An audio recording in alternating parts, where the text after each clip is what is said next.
Hi! Good morning mga ka-greeners! Wala muna tayo sa ating garden ngayon dahil tayo ay magiging tendera for today. Yes, tama yung dinig nyo. Magiging tendera tayo ngayon dahil aalis silang mamang papunta ng dagat. So tayo yung magbabantay ng kanyang tindahan. Sayang naman magiging sirado kaya isasama ko kayo. Kaya let's go! Ito yung kabuuang itsura ng tindahan ni Mamang. May mga gulay at mga iba't ibang ricados. Ayan o.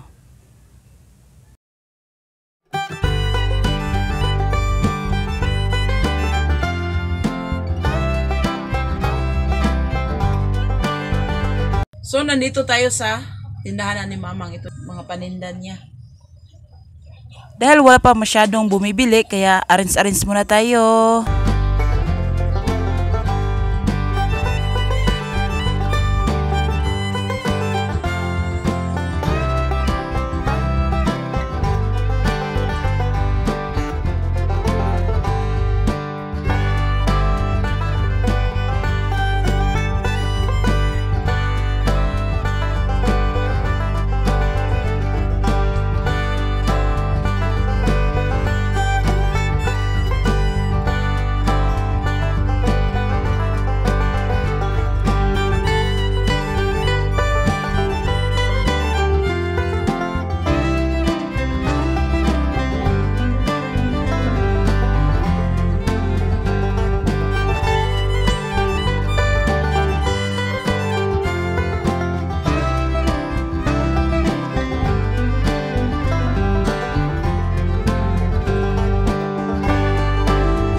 Kain muna tayo mga ka-greeners.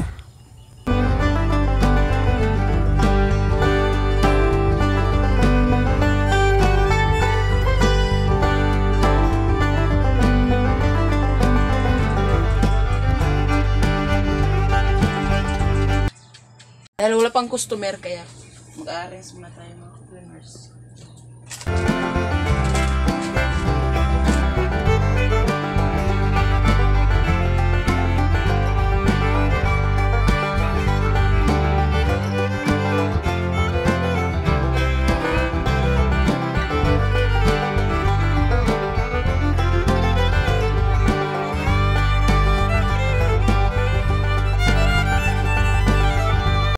Pagkatapos natin mag-arrange, dito naman tayo sa pagre-repack ng mga mantika.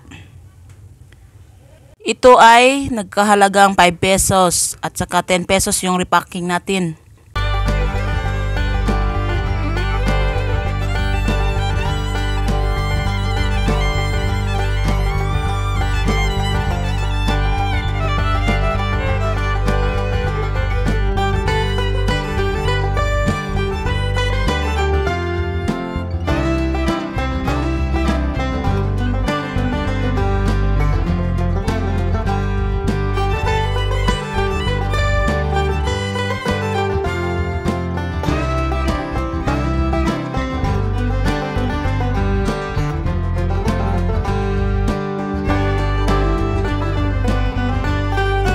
May dumating na delivery. May order daw yung kapatid ko. Yan. At saka pagkatapos ng pag-deliver, of course, chikahan. Alam nyo na, chika is life.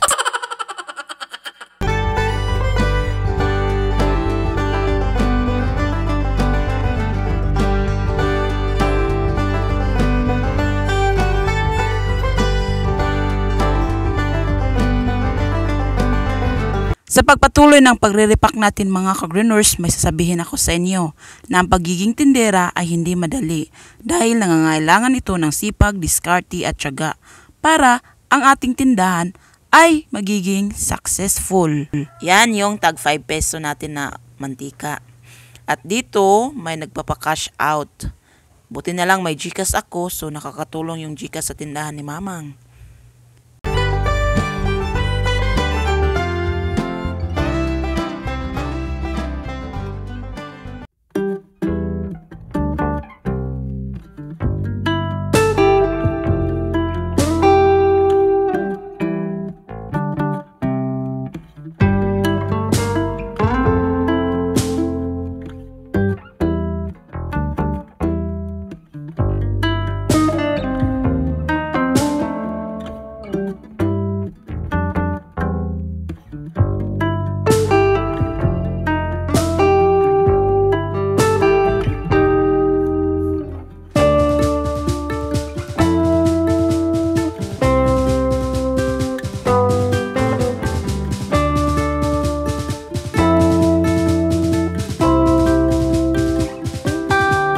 Ito yung mga naripak natin mga ka-greeners. Ayan o, yung tag 5 peso natin.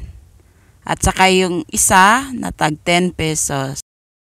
Bale, yung pag-share ko nito mga ka-greeners ay mga pangyayari lang na nagaganap dito sa tindahan. Kahit papaano ay nakakatulong tayo kay mamang na magbantay sa kanyang tindahan at hindi sayang yung araw na walang benta dahil may nagbubukas ng kanyang tindahan.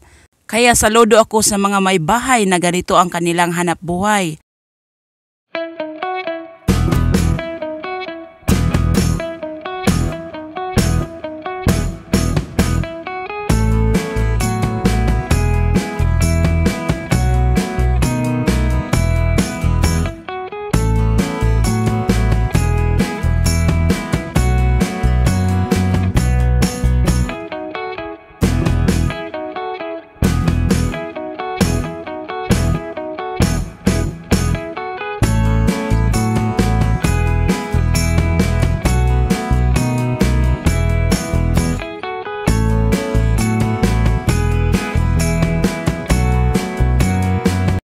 Pag may bumibili mga ka-greeners, so yung binta inililista namin para makita namin kung ano yung malakas na mga items.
Kaunting tips na natutunan ko sa pagiging tindera mga ka-greeners para madali nang maibigay natin ang mga pangailangan ni customer gaya ng mga sabon o powder. So, iniisa-isa ko ito para pag kailangan na ni customer, hindi na tayo mahirapan. Hindi lang sa mga sabon, kundi sa mga ibang items gaya ng kape, yung mga magic sarap, yung mga items na mabinta sa inyong tindahan. So, ganyan ang mga ka-greeners. May mga batang bumibili. So, nahihintaw tayo sa ating ginagawa. Pero, salamat pa rin kahit paano, ay may binta tayo.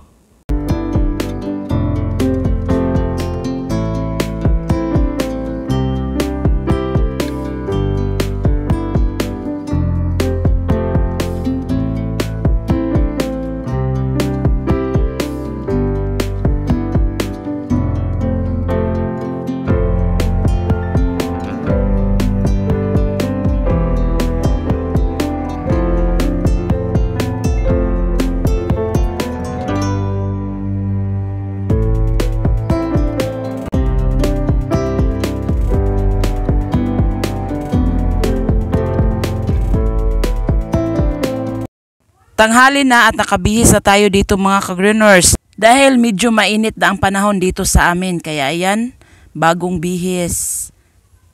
At may bumili, so stop naman tayo sa ating ginagawa.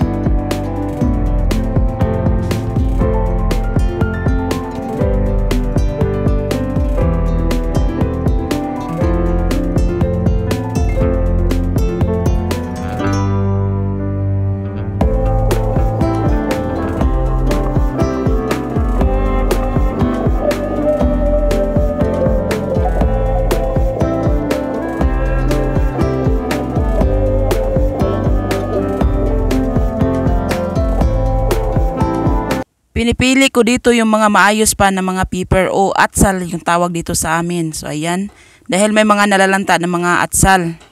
Kaya ito yung mga nalalanta na mga atsal. So sayang pero wala tayong magagawa. Ganyan talaga yung mga atsal dito sa amin. Kaya ayan tuloy, nagiging tulala tayo dyan. Dahil naisip-isip ko hindi pala madali ang pagiging tindera, no? Nakakaantok pag walang customer.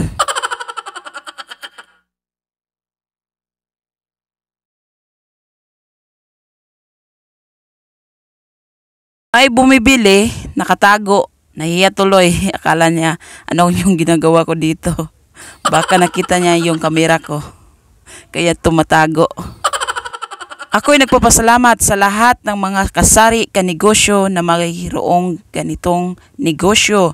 Dahil sa inyo, natutulungan nyo, kundi yung sarili nyo, kundi din yung mga kapitbahay nyo. It's almost 4:30 in the afternoon, so yan yung pagdating ng aking ina.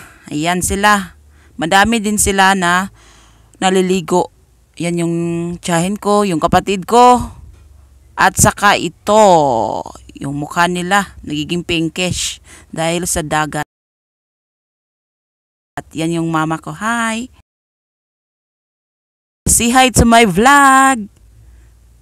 Diba ang saya kahit namumula yung mukha sa dagat? Ayan, dahil sunburn, pero yung mukha nila ang saya-saya. Thank you for watching. God bless and bye-bye!